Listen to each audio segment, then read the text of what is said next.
حضرت عبداللہ بن ابی کا اپنے باپ سے معاملہ۔ سن 5 ہجری میں بنو المصطلق کی مشہور جنگ ہوئی۔ اس میں ایک مہاجری اور ایک انصاری کی باہم لڑائی ہو گئی۔ معمولی بات تھی مگر بڑھ گئی۔ ہر ایک نے اپنی اپنی قوم سے دوسرے کے خلاف مدد چاہی۔ دونوں طرف جماعتیں پیدا ہو گئیں اور قریب تھا کہ آپس میں لڑائی کا معرکہ گرم ہو جائے کہ درمیان میں بعض لوگوں نے پڑھ کر صلح کرا دی۔ عبداللہ بن ابی منافقوں کا سردار اور نہایت مشہور منافق اور مسلمانوں کا سخت مخالف تھا، مگر چونکہ اسلام ظاہر کرتا تھا اس لیے اس کے ساتھ خلاف کا برتاؤ نہ کیا جاتا تھا، اور یہی اس وقت منافقوں کے ساتھ عام برتاؤ تھا۔ اس کو جب اس قصے کی خبر ہوئی تو اس نے حضور اقدس صلی اللہ علیہ وآلہ وسلم کی شان میں گستاخانہ لفظ کہے اور اپنے دوستوں سے خطاب کر کے کہا، یہ سب کچھ تمہارا اپنا ہی کیا ہوا ہے۔ تم نے ان لوگوں کو اپنے شہروں میں ٹھکانہ دیا، اپنے مالوں کو ان کے درمیان آدھو آدھ بانٹ لیا۔ اگر تم ان لوگوں کی مدد کرنا چھوڑ دو تو اب بھی سب چلے جائیں۔ اور یہ بھی کہا کہ خدا کی قسم ہم لوگ اگر مدینہ پہنچ گئے تو ہم عزت والے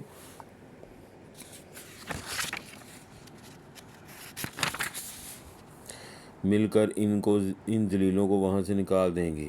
حضرت زید بن ارقم رضی اللہ تعالیٰ عنہ 9 عمر بچے تھے، وہاں موجود تھے۔ یہ سن کر تاب نہ لا سکے، کہنے لگے، خدا کی قسم تو ذلیل ہے، تو اپنی قوم میں بھی ترچھی نگاہوں سے دیکھا جاتا ہے، تیرا کوئی حمایتی نہیں ہے، اور محمد صلی اللہ علیہ وآلہ وسلم عزت والے ہیں، رحمان کی طرف سے بھی عزت دیے گئے ہیں، اور اپنی قوم میں بھی عزت والے ہیں۔ عبداللہ بن ابی نے کہا، اچھا چپکا رہ، میں تو ویسے ہی مذاق کر رہا تھا، مگر حضرت زید رضی اللہ تعالیٰ عنہ نے جا کر حضور اقدس صلی اللہ علیہ وآلہ وسلم سے نقل کر دیا۔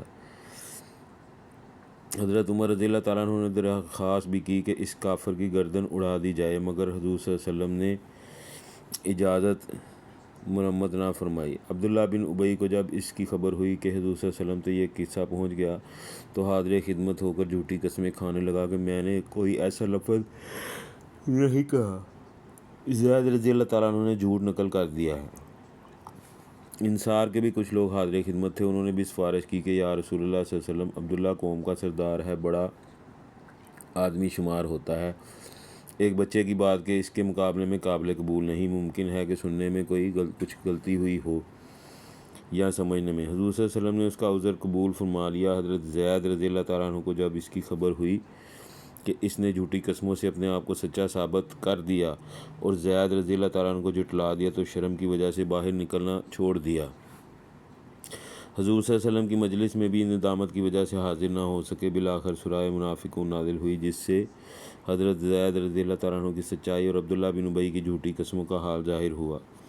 حضرت زید رضی اللہ تعالیٰ عنہ کے وقت موافق مخالف سب کی نظروں میں بڑھ گئی، اور عبداللہ بن ابی کا قصہ بھی سب پر ظاہر ہو گیا۔ جب مدینہ منورہ قریب آیا تو عبداللہ بن ابی کے بیٹے، جن کا نام بھی عبداللہ تھا رضی اللہ تعالیٰ عنہ، بڑے پکے مسلمان تھے، مدینہ منورہ سے باہر تلوار کھینچ کر کھڑے ہو گئے اور باپ سے کہنے لگے، اس وقت تک مدینے میں داخل نہیں ہونے دوں گا جب تک اس کا اقرار نہ کرے کہ تو ذلیل ہے اور محمد صلی اللہ علیہ وسلم عزیز ہیں۔ اس کو بڑا تعجب ہوا کہ یہ صاحبزادہ ہمیشہ سے اپنے باپ کے ساتھ احترام اور نیکی کا برتاؤ کرنے والے تھے، مگر حضور صلی اللہ علیہ وسلم کے مقابلے میں تحمل نہ کر سکے۔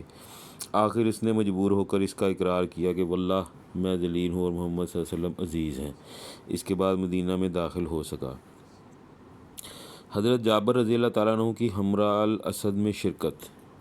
احد کی لڑائی سے فراغت پر مسلمان مدینہ طیبہ پہنچے۔ سفر اور لڑائی کی تکان خوب تھی، مگر مدینہ منورہ پہنچتے ہی یہ اطلاع ملی کہ ابو سفیان نے لڑائی سے واپسی پر حمراء الاسد ایک جگہ کا نام ہے، پہنچ کر ساتھیوں سے مشورہ کیا کہ یہ رائے قائم کی کہ احد کی لڑائی میں مسلمانوں کو شکست ہوئی ہے، ایسے موقع کو غنیمت سمجھنا چاہیے تھا کہ نامعلوم پھر ایسا وقت آ سکے یا نہ آ سکے، اس لیے حضور صلی اللہ علیہ وسلم کو نعوذ باللہ قتل کر کے لوٹنا چاہیے تھا۔ اس ارادے سے اس نے واپسی کا مشورہ کیا۔ حضور اقدس صلی اللہ علیہ وآلہ وسلم نے اعلان فرما دیا کہ جو لوگ احد میں ساتھ تھے وہیں صرف ساتھ ہوں اور دوبارہ حملے کے لیے چلنا چاہیے۔ اگرچہ مسلمان اس وقت تھکے ہوئے تھے مگر اس کے باوجود سب کے سب تیار ہو گئے، چونکہ حضور صلی اللہ علیہ وسلم نے اعلان فرما دیا تھا کہ صرف وہی لوگ ساتھ چلیں جو احد میں ساتھ تھے۔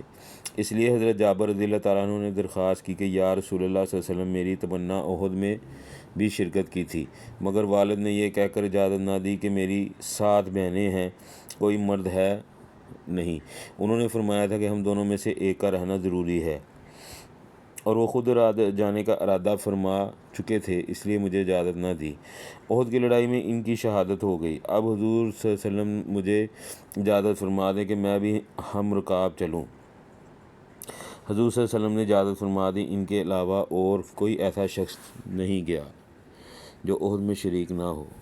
فائدہ: حضرت جابر رضی اللہ تعالیٰ عنہ کا اس شوق و تمنا سے اجازت مانگنا کس قدر قابل رشک ہے کہ والد کا ابھی انتقال ہوا ہے، قرضہ بھی باپ کے ذمہ بہت سا ہے، وہ بھی یہود کا جو سختی کا برتاؤ کیا کرتے تھے اور ان کے ساتھ خاص طور سے سختی کا معاملہ کر رہے تھے۔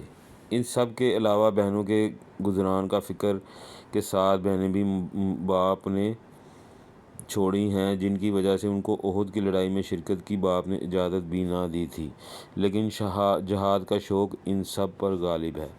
اللہ تعالیٰ ہمیں اس پر عمل کرنے کی توفیق عطا فرمائے، آمین۔